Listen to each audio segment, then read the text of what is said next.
Всем привет! Сегодня смотрим коробку от Звезды, советский средний танк Т-28. Значит, собственно, разработка Звезды из новых относительно, 19 год. Но так как, собственно, относительно новая, но уже несколько летняя, то особо никакого ажиотажного интереса к ней прям нет. Поэтому я думаю, прям как-то смотреть прям вот очень долго и досконально, наверное, смысла нет, так как все уже, кто хотел, посмотрели, поэтому можно так просто по-быстрому пробежаться. Значит, что по коробке, значит, боксарт 28, значит, стандартное перечисление красок звезда Томеи уже для нее, габаритные размеры модели 21 сантиметр, достаточно, много деталей, в целом можно сказать 454. На других боковиках другие новые модели, соответственно, звезды. Сзади тоже по звездовской новой традиции сбор описание историческое прямо на коробке и один из вариантов собранной модели окрашенной. Так, что можно еще сказать по самому прототипу? Значит, советский средний танк предвоенного периода, скажем так, из той же эпохи, что Т-35, Т-26. То есть, в целом, что можно сказать, разработка советская, но в целом можно проследить, что генеалогически она, наверное, восходит к танкам в каком-то смысле фирмы Викерс, которые достаточно пристально изучались советские делегации, исследовались частично, там закупались какие-то экземпляры, потом вот у себя такое сделали.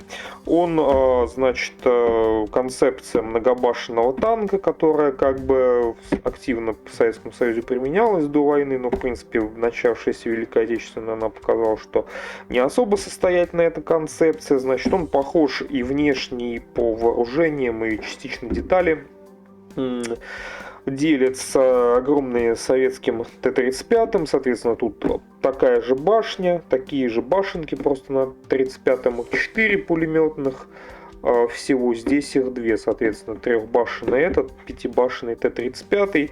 Ходовая часть, немножко внешне похожа, хотя на самом деле, конечно, сильно отличается. Значит, что еще? Танк разрабатывался, да, 33, по-моему, 30-х годах начала он разрабатывался, к 33-му, по-моему, выпуск начался, там что-то чуть меньше 600 машин было сделано. Башня тут абсолютно такая же, как на Т-35, который звезда выпускает, даже пушка такая, но на самом деле где-то половина выпуска была вот эта использована пушка в реальности, потом там более новая ставилась. Машина успела поучаствовать, наверное, из крупных конфликтов в финской войне и в начальный период Великой Отечественной войны, где, собственно, не особо там как-то себя проявило, так как большинство экземпляров были потеряны в начале войны, но, впрочем, и производство этих танков в начале войны уже было прекращено. Что, наверное, еще можно сказать? Меня вот единственное, немножко до сих пор так замечаю, числовые индексы советских танков.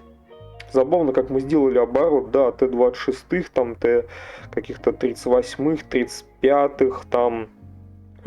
Потом все шло по возрастающей, там 34-ки, 54-ки, 55-е, 60-е, 62-е, 64-е, 72-й, 80-й, Т-90-ик и так далее. А сейчас мы сделали полный круг и внезапно сделали Т-15, Армата, там Т-15, Т-14 Армата, Т-15, там БМП на его базе.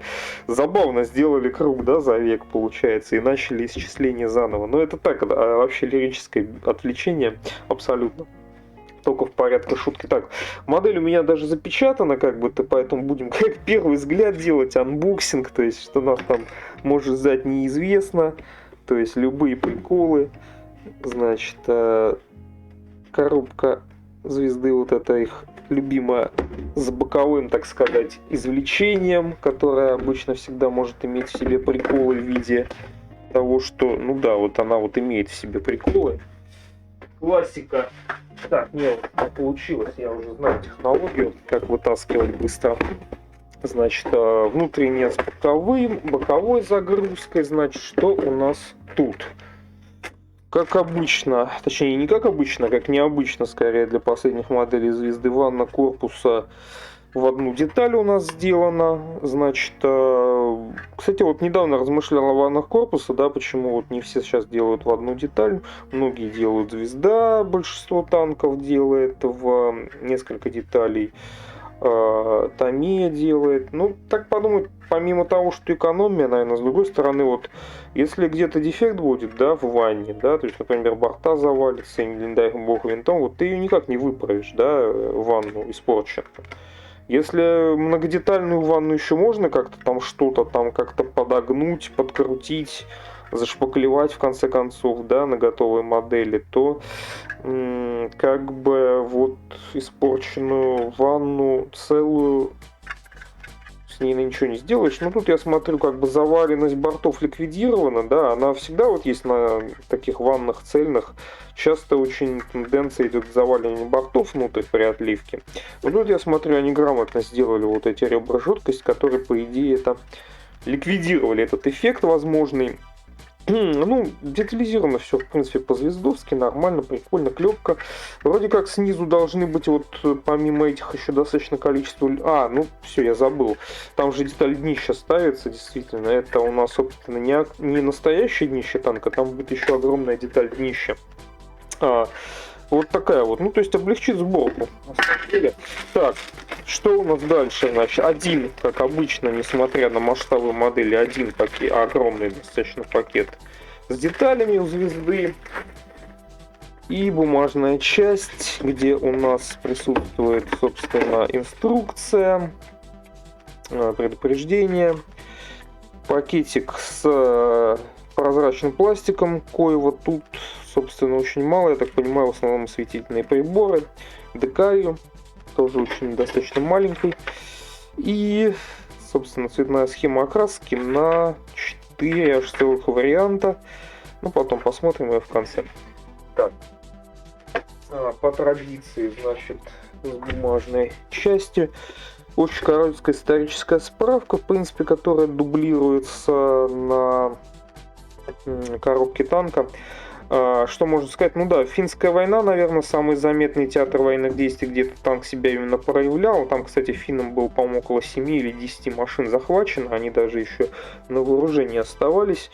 Но вообще где-то в 1941 году окончательно во время Великой Отечественной активное применение закончилось. Хотя вроде эпизодически он где-то еще чуть ли не до 44-го применялся.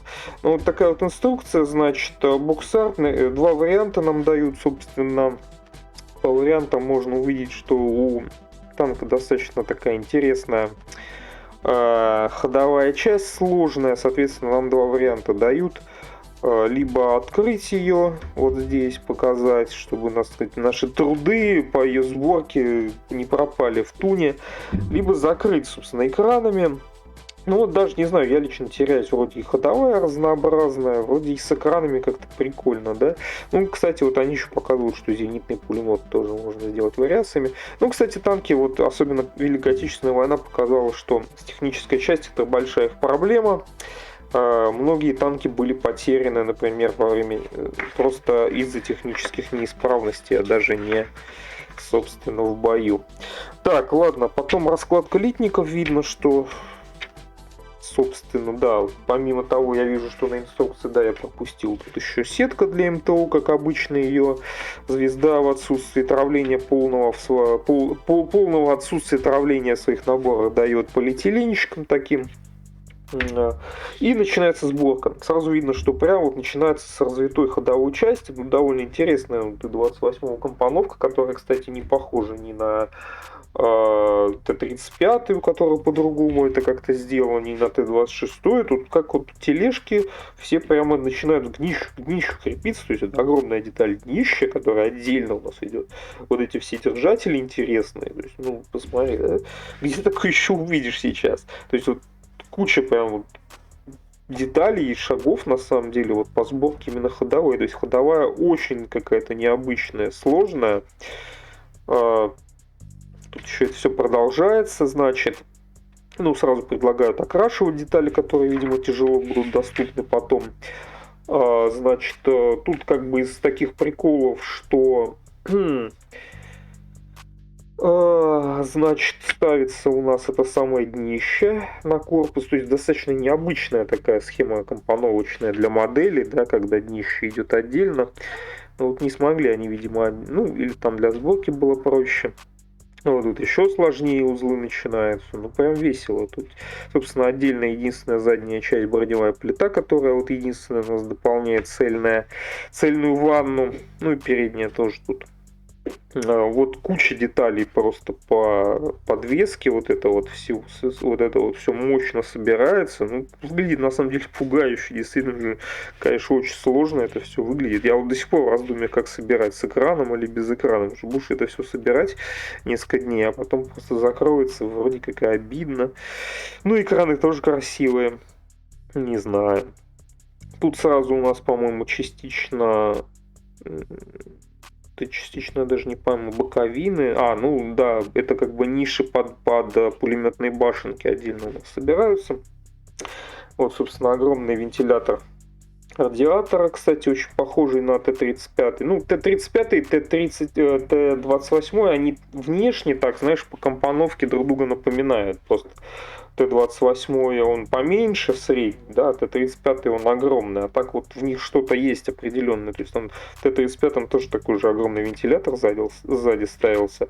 Вот сюда это вот устанавливается, все над днище. Вот, собственно, у нас ходовая тут с катками вроде как подходит к логическому завершению, как бы вот это вот все на самом деле, вот то, что мы собирали, это вот это гигантское, это на самом деле вот такие две что-то типа такие квази-тележки с тремя, ну не знаю, как это называется, балансиры или что, да, с тремя, да, обычно два ставят, да, и на каждый еще по 4 катка, то есть, собственно, в итоге получается вот такая вот штуковина, длиннющий такой ряд катков, ну прям, знаете, вот немножко вархаммером, да, попахивает. Чуть-чуть чувствуется еще вот этот эволюционный такой путь, да, от ромбов, да, английских, да, вот с этой гусеницей, огибающей весь корпус, да, вот до более поздних танков. То есть что-то какой-то такой вот ощущается, да, момент, что родственность какая-то есть. В общем, короче, с ходовкой намучаешься. Это, ну, как сказать, намучаешься. Ну, в принципе, долго ее собирать. Не то, что прям я думаю, что намучаешься, но это еще неизвестно. Значит, потом видно, что гусеницы как же полунаборки, опять по последним звездовским трендам. То есть, вот Т-26 я вот недавно показывал, там уже это была схема. И здесь, в принципе, Т-35 такая же.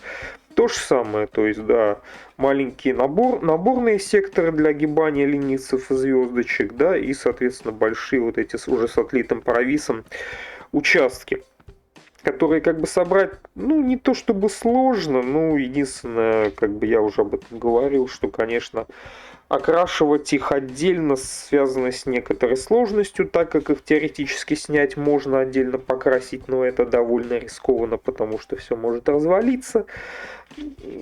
Покрасить на модели по понятным причинам тяжело и не всегда качественно. Можно. Ладно, так вот, огромный глушитель у нас, собственно, в две детали со швом будет, это понятно. Пулемет у нас, значит, 5 пулеметов, вот аж целых 5, то есть получается по 2 в башенку, третий, значит, собственно, спаренный с... Ну, как он? Нет, он не... Ну, наверное, спаренный, я не знаю, короче, в основную башню. А вот один зенитный, а куда еще один, я что-то даже и понять не могу, почему их всего 5. Даже интересно стало. Почему у нас... один сзади, да, один сзади основной башни. Там же, по-моему, 2 пулемета у нас, да, вообще. Пулеметов огромное количество, 5 пулеметов в танке. То есть танк вообще задумывался как танк поддержки пехоты. То есть это вот наступление пехоты, вот эта вот штука должна была подъезжать, собственно, к окопным линиям противника, и там, собственно, все вот это выкашивать. Ну, как показала, конечно, практика, столько башен, оно как бы и не нужно. По итогу избыточно. Экипаж, кстати, по-моему, 6 человек составлял в танке. Вот у нас раскрой звездовская сеточка вот эта вот. Не совсем понятно, тут какой-то сложный рисунок у нас такой есть с какими-то вот римскими цифрами, видимо, ее надо еще как-то что резать на кусочки, да, собственно, куда эта сетка-то потом? А, все, я понял, да, вот эти вот воздухозабор, наверное, скорее всего, или что это, или выхлоп, нет, воздухозабор, тут прям еще эту сеточку придется на кусочки порезать, ну, как бы понятно, без фототравления тяжело жить, конечно, тут бы, конечно, сетки лучше травлом, даже я с этим согласен. Вот. Значит, что-то я заговорился, как-то совершенно ушел.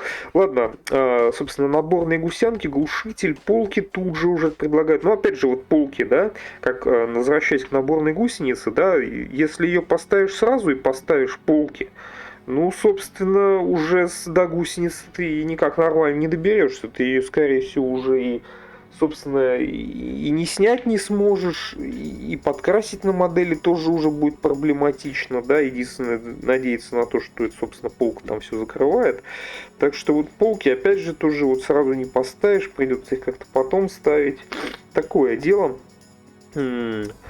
Собственно, вот здесь у нас опять эти ну, тут даже не ниши, это, собственно, у нас уже части башенок есть. Тут достаточно интересная схема получается. То есть одна стенка башенки у нас где-то там чуть ли не... Где она? Нет, башенки здесь, да, стенки башенок. А где они собирались-то вообще? Что-то уже запутался. Вот здесь были ниши. А где, собственно, начинаются башенки? Я вот вижу одна... ну, собственно, они здесь и есть, да, это половины, да, половины башенок. Они предлагают, я так понимаю, собрать прямо на готовой модели. Такой вот держатель интересный. Ну, что-то, короче, такая схемка интересная, конечно. Ладно. Детали вот этого воздухозабора, частично шанец, домкраты, топорик, тут что-то такое, вот опять же добиваются вот эти башни. То есть, когда интересно предложено, что эти башенки не как, знаете, обычно в моделях, что башенки собираются отдельно, да, а потом устанавливаются где-то в самом конце. Тут вот я смотрю, эти пулеметные башенки предлагается, так сказать, сращивать буквально на самом танке. Ну, это, конечно, интересно. Интересный какой-то подход. Я не уверен, что он оптимален, конечно, вот это вот пытаться на танке склеить башни, ну что-то такое. Ладно, вот это вот огромная вот эта вот крышка МТО, опять же, вентилятор этот накрывает у нас как на 35-м запасные катки, шанец тут всячески идет, пулеметные, опять же, вот показано все как пулеметы в башенке ставятся, фара, очень похоже, что, по-моему, одинаковые 35-й, Т-26 и вот 28-й, только тут их две. Тут, кстати, вариаций по фарам, по-моему, не дают. По идее же, эти фары, они складываться вроде как могли вперед. Но тут, я смотрю, они дают только один вариант фары в открытом положении. Т-26 вроде можно было сложить, и у 35-го, по-моему, тоже. Значит, запасные катки, шанец, кирки всякие. Вот, собственно, пошла сборка основной главной башни. Орудие вот это вот короткоствольное. Ну, тут часть казенника тут есть такая минимальная, видимо, ну, люки вроде как можно будет открыть. Есть вариант с открытым люком на зенитный пулемет. Ну, внутрянки, понятное дело, кроме того самого казенника никакой нет. Тут видно, что до сих пор мы... ну это запасная, собственно, тележка, люк тут. Держатель до пулемета, собственно, станковая часть вот это вот... Башня, понятное дело, из двух половин. Все башни из двух половин. То есть везде будет шов. Такой не очень презентабельный. Вот задняя вот эта пулеметная установка сзади устанавливается. Своя спереди пулемет. Значит, тут у нас идет некая скатка, насколько я понимаю. Тоже по звездовской традиции из двух половин. Там будет шов. Люки, собственно, два люка. Тут вроде как изначально, по-моему, был один люк, я напомню, на самых ранних модификациях Т-28. Тут уже, собственно, два. Держатели, значит, под поручневая антенна. Тут она одной деталью. Вот я Т-26 недавно смотрел, там все держатели были отдельно, причем очень неудобным креплением. По сборке оказалось, что там высверливать, оказывается, удобнее, чем пытаться как-то по инструкции закрепить. Тут они сжалились, дали эту поручневую антенну одной деталью, соответственно, пулемет на вариант с открытым люком установленным зенитным пулеметом. Только здесь у нас вот само орудие появляется отдельно окрашенное. Что еще? Тросы. Тросы даны в пластике, насколько я вижу. Но это хорошо на самом деле. Лучше, чем в нитке или вообще без тросов. Интересная система крепления. Похоже немножко на КВ, на то, что у нас потом было. Кстати, да, танк на Кировском заводе производился, питерский. Это их, так сказать, изобретение. Ставится, значит, у нас тут некая решетка в самом конце, которая отгораживает немножко это все дело от внешнего мира. Я, кстати, даже не инструкции-то ее особо не обратил внимания, что там какая-то решетка есть. Даже не заметил, что это решетка. Ну да ладно. И на этом, собственно, сборка у нас оканчивается. И что из бумажного еще интересно, опять же, остается только схема окраски, которые у нас даны на львовский танк, 41 год. Видно, что в РКК тоже использовали иногда довольно сложный, интересный камуфляж. Видно, значит, финский танк, 40-й год. Соответственно, белый камуфляж по зеленому с какой-то забавной надписью мелкой. Даже непонятно, потом на декаль, наверное, посмотрим, что такое. И еще два варианта на, соответственно, на уже предвоенные, еще со старыми советскими маркировками. И вот это, я так понимаю, начального периода войны украинский танк. Вот. На все на них даны привязки, что хорошо. Так, и, собственно, дальше огроменный пакет с литниками у нас идет.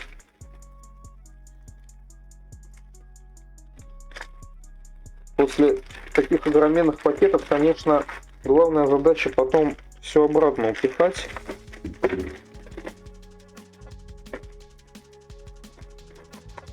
Так. Потому что уложено все... О, что-то повалилось уже, да, какие-то детальки у нас уже отвалились. Что-то такое у нас. Главное не потерять. Я, пожалуй, сразу в пакет бросил, чтобы не посеять. Так, значит, давайте не будем нарушать, так сказать, конструкцию этого всего дела. Первые, значит, маленькие литнички, это у нас ходовая. Их несколько. Так, 4 штуки. Значит, много-много катков. Много-много, ну, есть запасные траки, много-много деталей ходовой части, очень много. Там видно, что литнички уже немножко погнулись. Тут, наверное, это не важно на крупных литниках. Тут же уже и рессорная часть, тут же и пулеметы, кстати, у нас. То есть такой вот разнообразный литник у нас. Но в основном, я так понимаю, тут ходовая, скорее всего. Очень много катков, очень много деталей, реально много деталей. 4 штуки таких литников. Как бы прям дефектов каких-то, ну, пока я не вижу. Как бы питатели все вроде на адекватных местах. Облоя пока еще нет. Не помню, в каком году я покупал, кстати. Не в этом точно, раньше. Значит, каких-то следов, что-то какого-то утяжа. Ну, на первый взгляд не скажешь. Ну, кстати, если отвлекаться, вот опять же, обзор моделей, да. На самом деле, да, адекватный обзор модели может быть сделан только после сборки. Вот серьезно. То есть, точнее, скомпонован, да, то есть часть должна была сделана до сборки, чтобы показать содержимое коробки, да, и вторая обязательно часть должна быть после сборки, да, потому что только после сборки можно реально узнать, как модель собиралась. Потому что, ну, невозможно за какие-то там жалкие 15 минут заметить все возможные дефекты, там, чисто взглядом, там, какие-то приколы, плюс определенные моменты по сборке, они, ну, вылезут только во время сборки. То есть, соответственно, вот адекватно. Но адекватно невозможно сделать, потому что, сами понимаете, от покупки до, собственно, сборки модели проходит, как обычно, не один десяток лет, поэтому кому ваш обзор будет через 20 лет нужен, ну, короче, вы поняли, да? Поэтому вот делаем как обычно. Что дальше? Значит, еще большой литник сверху лежит. Это у нас детали в основном главной башни основной. Значит, что у нас тут? Ну, как видно, 2 половины, да, сама башня. Ну, на правильность клепки я не берусь сказать, сколько там клепки было, она где-то. Звезда часто грешит тем, что у нее как бы клепки нет там, где она должна быть на моделях. Поэтому, ну, я как бы не то, что большой какой-то фанат исторической части до гвоздика, поэтому не буду ничего говорить. Вижу, что только две половины, конечно, да, у нас поручневая антенна тоненькая такая, вот, собственно, те же пластики троса. Люмки, собственно, орудие у нас, насколько я помню, звезда, ну, оно очень маленькое, да, это КТ-28, по-моему, пушка, как она называлась, специально для этого танка разработана, короткоствольная, в 35-м такая же у звезды, очень маленькая, поэтому...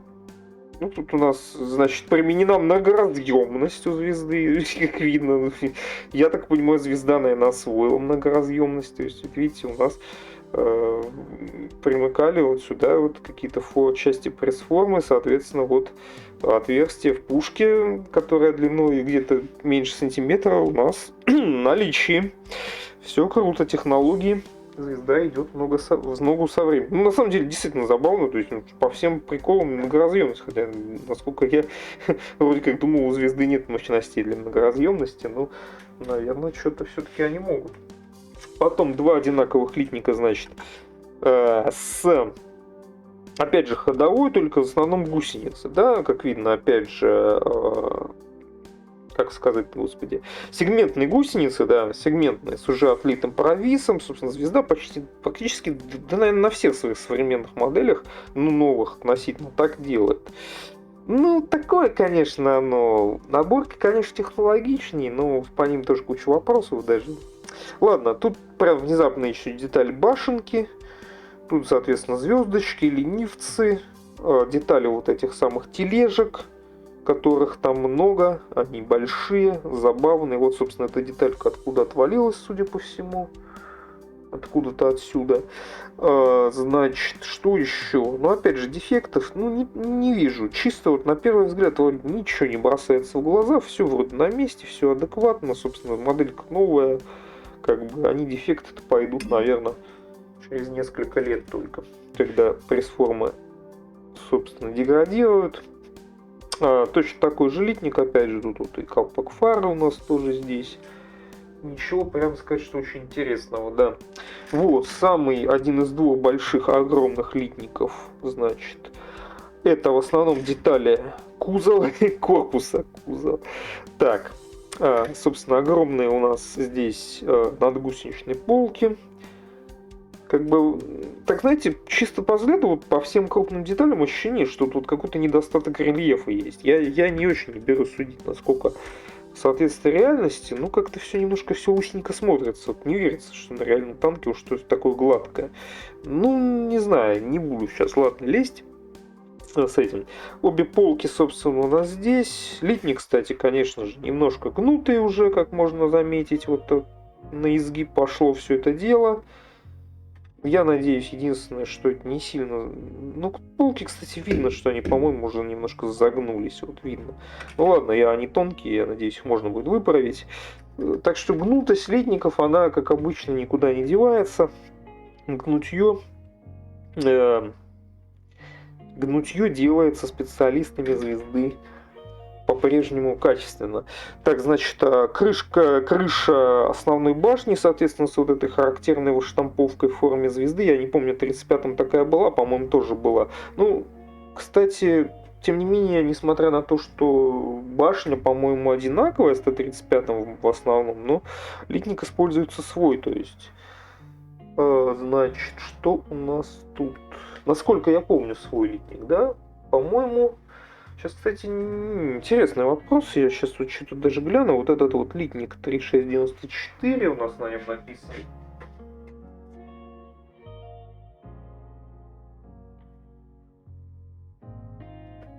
И, значит, у нас эта модель, это у нас артикул Т-94. Ну нет, получается, это не общий вроде, насколько я помню, литник с Т-35. Хотя, казалось бы, вроде логично было бы, чтобы он общий. Ну ладно, это не так уж важно. Значит, выштамповка деталей, значит, маленьких пулеметных башенок, которые, кстати, ну да, Стенки здесь, крышки вместе с ходовой, там где-то ниши всяческие, вот эти перегородки, части ванны отдельные, немножечко мелочевки, шанец тоже здесь у нас.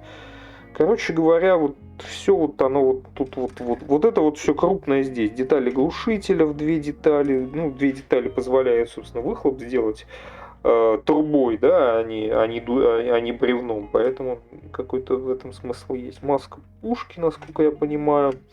Как бы опять тоже ни облоя, ни каких-то вот таких явных бросающихся в глаза дефектов не вижу. Опять же, пресс-формы они новые еще на момент от отливки были, поэтому остальное только сборка покажет. Вот такой вот огромный крупный литник. И последний у нас такой же огромный литник с еще более огромными деталями. Это у нас опять же в основном корпус, крупные детали, значит, вот это вот огромное днище, да, знаете, на него отдельно смотришь, ну, это вообще какой-то жесть, это полвагона какой-то, ну, в смысле, огромная штуковина отдельно прикрепится на днище, я надеюсь, без проблем она туда встанет. Да, собственно, я там что-то про лючки говорил, ну, лючки на месте, вот лючки технологические, там какой-то из них даже для эвакуации, я уже не помню какой. Значит, и боковые экранировки, кстати, ну, экранировки там сложной формы, они, кстати, в несколько деталей сделаны, поэтому тоже с ними надо быть внимательным. Вот верхняя часть корпуса вся дана, в принципе, большая ее часть дана одной деталью. Воздуховоды те самые, люк для доступа к НТО, вот эта крышка, вот это вот вентилятора. Кстати, вот эта вот крышка, она глухая. Между прочим, в отличие от Т-35. Интересно, это я не ожидал. Потому что у нас на инструкции этот вентилятор, вот этот самый, да, вот этот огромный, он под нее ставится, да, как бы. И я ожидал, что как на Т-35 там будет, там вот похожая деталь, только она больше. И там эти ребра, они прозрачные. И там видно, можно, в принципе, при желании разглядеть этот вентилятор огромный. Здесь вентилятор есть, но крышка глухая. То есть, видимо, задумывалось так, чтобы мы открывали, наверное, при желании показать этот вентилятор или что. Потому что, ну, получится этот вентилятор Шрёдингера. Тогда никто не будет знать, есть он или нет. Вот, собственно, это скатка из двух деталей по традиции у звезды. Такая тоже. Днище маленьких башенок пулеметных, еще какие-то там детали, там чего-то всяческие, там частично от ванны, частично от корпуса, то есть уже сразу так на памяти не скажешь.